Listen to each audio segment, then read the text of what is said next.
Hey, student managers. Hopefully you guys had an awesome Sunday meeting this Sunday, learned some stuff, got some good approaching knowledge and some good introduction knowledge from whoever ended up teaching in your organization. I want to give you guys a couple thoughts on finding a need and demoing a little more effectively with Advantage products, because one of the things that that I found a lot of times we have a tendency to get into the habit of the first 2 weeks in the summer, because a lot higher percentage of our presentations are kids books, is we've almost lost our mojo a little bit with Advantage. And then all of a sudden we get to this phase of the summer where kids start to get out of school, we start to have a higher percentage Advantage prospects, and we don't have quite as crisp of a presentation as we could. And this is the part of the summer where you can start really taking off with Advantage. Probably about half your guys' schools are getting out already this past week, half are getting out after this week. But you're gonna have a lot of kids that are already home more. Some kids have half days. Some kids are gonna be around just more often in general since the summer's here. And then in Gravies especially, we can have huge opportunities with Advantage. So here's a couple of quick thoughts. One, demo a little bit more of the book. A lot of you guys are only showing math and then going right into the close. I would show 2 sections. I would always show 2 sections of the book and give 2 good demos of the book, because sometimes we'll show this little 1-minute demo of math and then be like, yeah, it's $440. And they're like, I've only seen it for a minute. It doesn't mean you want to go through 8 sections and spend 20 minutes demoing the book, but giving 2 really thorough sections, showing a really good demo of math, all the main selling points of math, and then giving a really good demo of maybe history or science or English. That gives them a little bit more of a feel. And what that happens also is that more people will buy the whole set because they now see the value in the whole set instead of just seeing value in math. If all you've demoed is math, then you sell a lot of math sets. If you demo 2 subjects, they start to get a sense of how this can work with the whole subject. So make sure you're demoing 2 subjects if you've only been doing 1. The second thing, if you have not already become a territory expert, make sure you're becoming a territory expert. Ask tomorrow, make it your goal by the end of the day to know who the hardest teacher in your school district is in every grade 6 through 12. If you know that Mr. Hunter is the really hard history teacher in 8th grade, that has a huge impact in terms of you selling to upcoming 8th graders. Now you're able to talk to a kid and say, oh man, so you're going to have Mr. Hunter next year, and you can give them a really killer math demo followed by a really killer history demo highlighting, you're like, yeah, next year in Mr. Hunter's class, you guys have this timeline project in the spring semester. Check this out. And you actually show them how it would work in Mr. Hunter's class next year. That is powerful. And not only is that good for everybody, that's really how you sell to straight A kids. So if any of you have been struggling with kids that are like A B honor roll or straight A, the way you do it is by scaring them into realize what's coming. And I always told every straight A kid when it's like, hey, how are you doing in school straight A? He's like, yeah, that's awesome, man.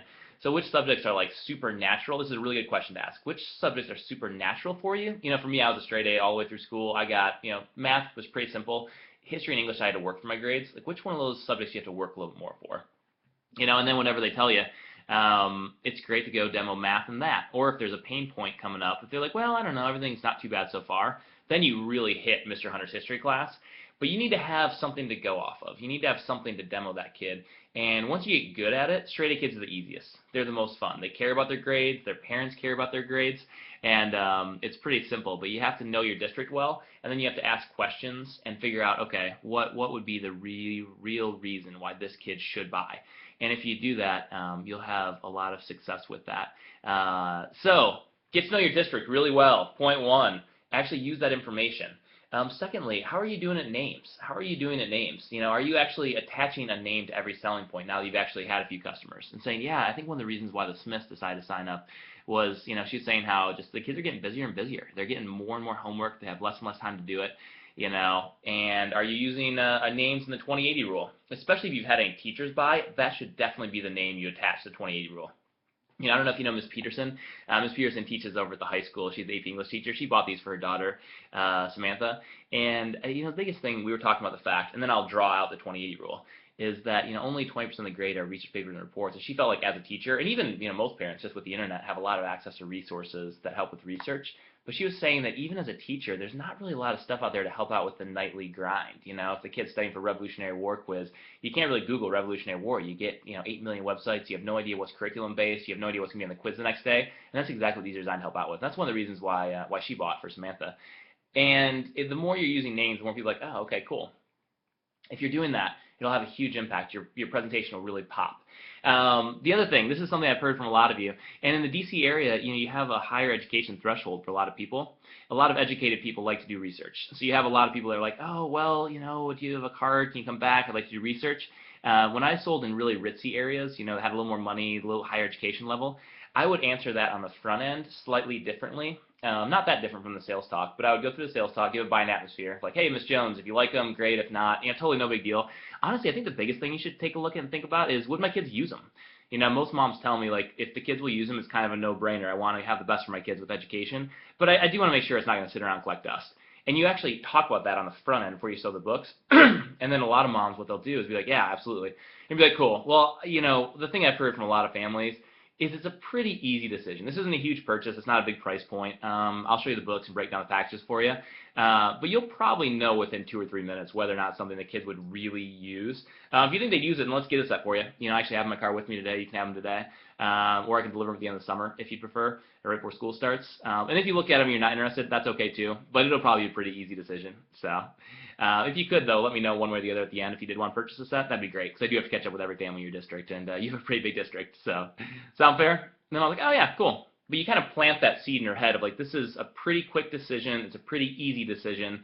All you really need to think about is, will my kids use these? And then it kind of clears your mind and puts you in a better buying, state of mind of like, would my kids actually use these? If you guys do that, I think you'll get less procrastination. And if you've been using names effectively throughout the presentation, painting pictures specific to their need and their kids' needs, you guys are going to sell a lot of Advantage books over the next few weeks. So I hope that stuff helps. The last thing I want to talk to you guys about is attitude related, and it's actually living by the goal period. And we've talked about this a ton of times, but week 3, this is a time where it's so easy to get away from that. We did a really nice job of that week 1. Maybe some of you guys actually did a slightly less good job of that week 2, and you started to get a little results focused, and you started to focus on like big goals, and you look like 2 goal periods in, you're like, oh, I'm not on pace for where I want to be at this day. Or maybe the opposite. Maybe you're having a really fast day by 3 o'clock and you start to get complacent and you're like, oh, okay, well, I've already got 70 units today, so worst case scenario, I've already got 70. If you're already thinking to yourself, I've already got 70, or if you're thinking to yourself, oh, there's no way I can have a burger day now because I'm still on 0 at 5 o'clock, then your heart's in the wrong place.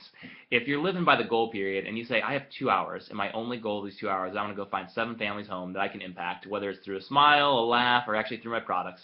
I want to sit down with 3 of them, and hopefully I can serve 1 or 2 with my books. And if that's your mindset every goal period, but every goal period is a fresh new goal period. It doesn't matter how the previous 4 went, whether they went really well or really poorly. If it's a brand new 2 hours and I'm going to go make the most of it, if that's where your heart's at, you're living by the goal period, and you're doing some of these things I talked about technically with Advantage books, you guys are all going to explode next week. So thank you for all the leadership on the field. You guys are doing an incredible job. It's been really fun for me talking to people throughout today as well as throughout the week, and just to hear the impact of your guys' leadership on the field. So thank you so much. Get to bed early tonight. That way you're just shot out of a cannon Monday morning with a ton of energy. And I will talk to all of you very, very, very soon.